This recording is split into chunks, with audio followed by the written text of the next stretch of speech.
하나님의 음성을 듣는 시간이 되셨으면 좋겠습니다. 먼저 시편 109편을 요약해 보겠습니다.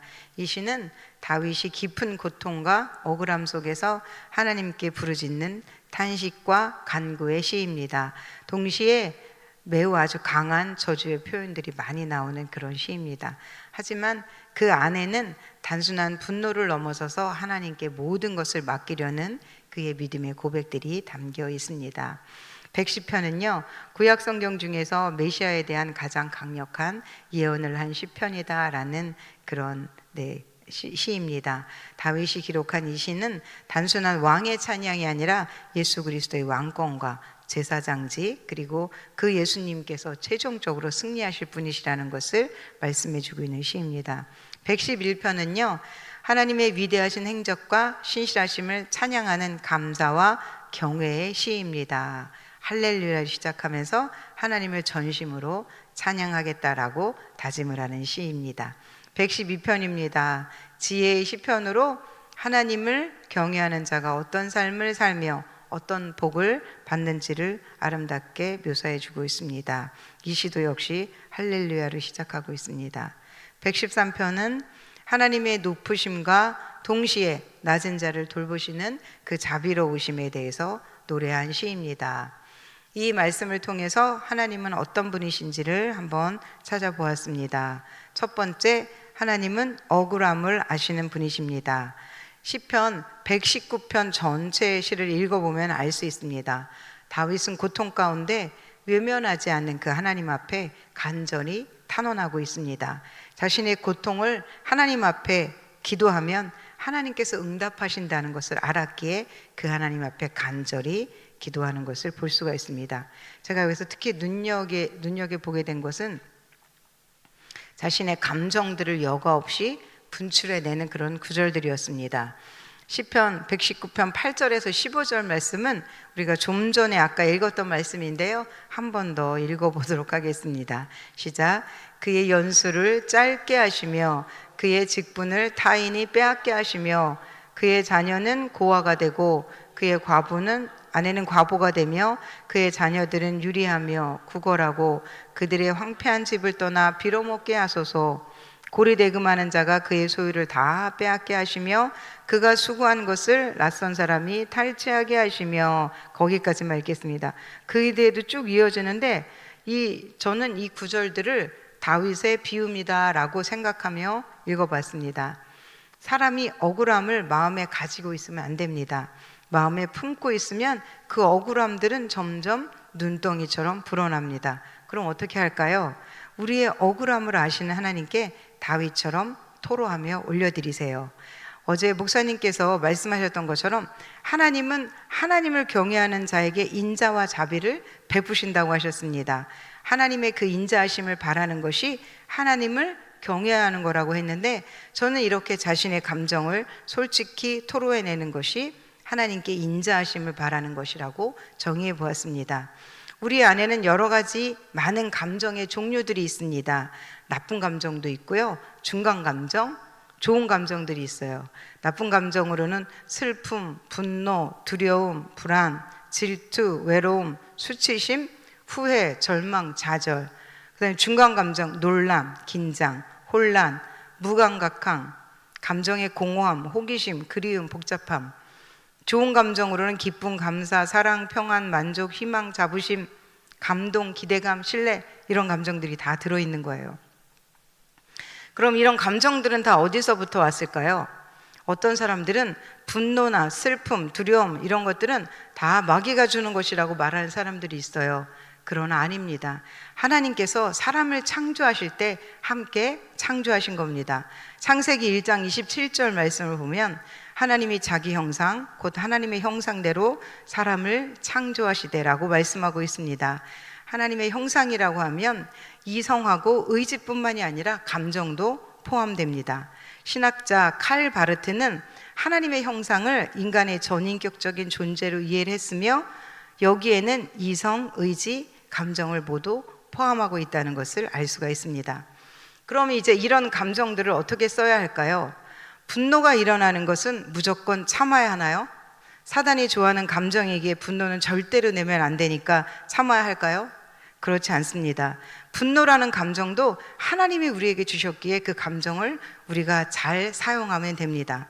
앵그리 크리스찬이라는 책이 있는데 여기에 이런 감정에 대해서 잘 소개를 하고 있습니다. 분노가 일어나면 그 분노가 어디서 왔는지, 왜 분노가 일어났는지 진단해 보아야 합니다. 그리고 분노를 잘 다스려 상대에게 내 표현을 어떻게 하는지 그 방법 중에 선택을 하는 것 중에 하나가 바로 그 분노라는 것을 깨달으면 됩니다. 그 분노가 나를 넘어뜨리도록 하면 안 되지만 분노를 잘 사용하면 내 감정도 건강해질 수 있습니다. 지난번에 어떤 아빠와 대화를 한 적이 있었는데 아이가 한참 말을 안 들을 나이예요. 그러니까 아이 다루기가 상당히 어렵다고 했습니다.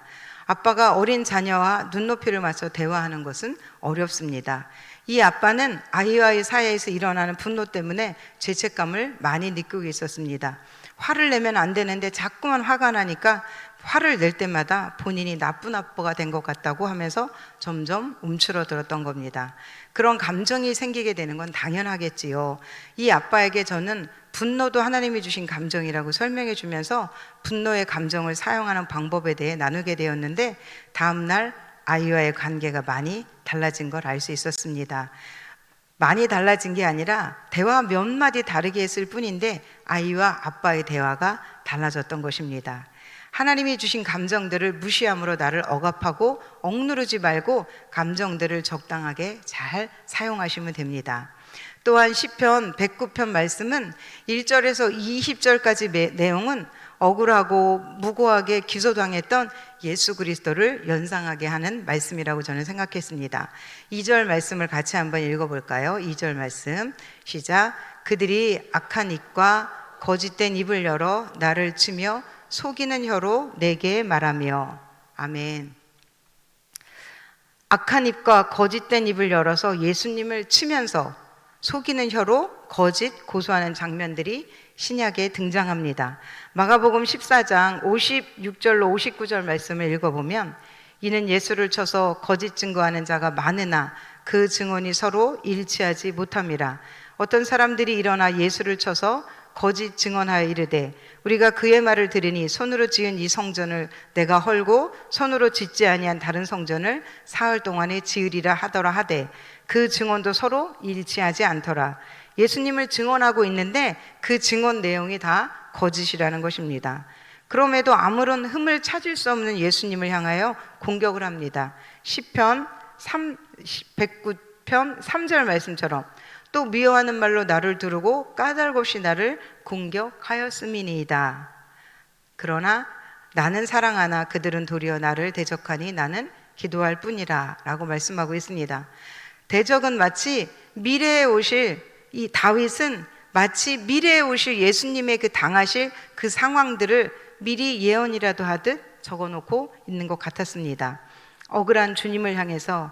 그러나 그들의 결론은 어떻게 되었을까요?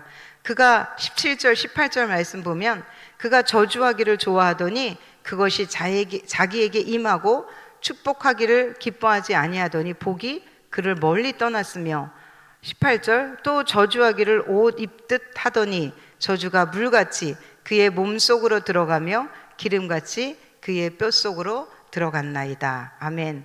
예수님을 심판의 자리로 죽음의 자리로 내어주려고 했던 그 거짓 기소는 결국 17절 18절 말씀의 결과였습니다.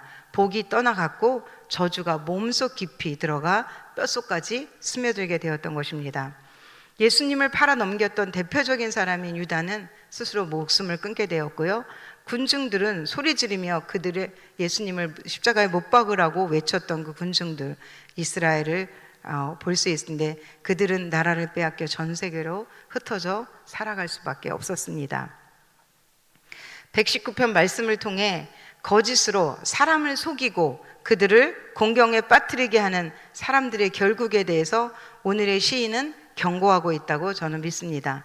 그렇게 자신의 주장을 펼쳐나갈 때 우리의 구원자 되시는 예수 그리스도를 심판자의 자리에 내어주게 될 수도 있음을 경고합니다.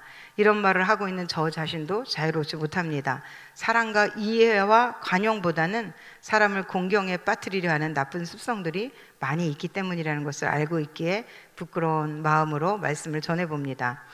이번에는 시편 111편이 특별히 하나님이 어떤 분이신지에 대해서 많이 알려주는 구절들이 있어요. 그래서 좀 더 살펴보겠습니다. 시편 111편 4절 말씀입니다. 우리로 하여금 하나님의 기적을 기억하게 하시는 하나님이십니다. 4절 말씀입니다. 시작. 같이 읽겠습니다. 그의 기적을 사람이 기억하게 하셨으니 여호와는 은혜로우시고 자비로우시도다. 아멘. 은혜롭고 자비로우신 하나님은 우리가 하나님의 기적을 기억하게 하십니다. 어제 지방에 연합 집회를 했는데요. 저는 특별한 경험을 했습니다. 시간 말씀을 드릴 때 몸과 마음이 가벼워지는 것 같은 걸 느꼈고요. 마지막 시간에 저는 방송실에서 말씀을 들었습니다. 목사님이 맨 마지막에 치유 기도를 하셨는데 그때 코에서 콧물이 나오면서 가슴이 뜨거워지면서 하나님의 일하시고 계시다는 확신이 느껴졌습니다. 차량 운행을 하는데 저와 동일한 경험을 한 권사님도 계셨습니다. 몸과 마음이 가벼워졌다는 겁니다. 그러면서 우리 몸에 하나님의 치유와 회복의 그런 기적의 역사가 일어나고 있다는 것을 경험하게 되었습니다. 또 하나님은 약속을 기억하시고 백성을 구속하시는 분이십니다. 5절 말씀입니다. 같이 읽어보겠습니다. 시편 111편 5절입니다. 시작. 여호와께서 자기를 경외하는 자들에게 양식을 주시며 그의 언약을 영원히 기억하시리로다. 아멘.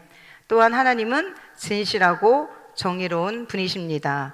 7절과 8절 말씀에 계속해서 말씀하고 계시는데 같이 읽어보도록 하겠습니다. 7절입니다. 시작. 그의 손이 하는 일은 진실과 정의이며 그의 법도는 다 확실하니 영원 무궁토로 정하신 바요 진실과 정의로 행하신 바로다. 아멘. 마지막으로 그 백성들의 죄를 속량해 주시는 하나님, 또한 언약을 영원히 세우시는 하나님이 되십니다. 9절 말씀에 여호와께서 그의 백성을 속량하시며 그의 언약을 영원히 세우셨으니 그의 이름이 거룩하고 지존하시도다. 아멘. 오늘 말씀을 통해서 저에게 주시는 교훈입니다. 저는 비움을 했습니다. 누구로부터 어떤 얘기를 듣게 됐는데 갑자기 낙심이 들어왔습니다. 절망이 들어오면서 손목에 힘이 없어지고 지금 하는 일에 대해서 다 의욕이 없어지면서 무력감에 빠지게 됐었습니다.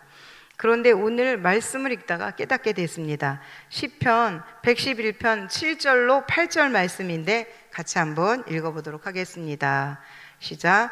그는 흉한 소문을 두려워하지 아니하며 여호와를 의뢰하고 편수가 잘못됐나 본데요. 7절 제가 그냥 읽어드릴게요. 그는 흉한 소문을 두려워하지 아니하며 여호와를 의뢰하고 그의 마음을 굳게 정하였도다.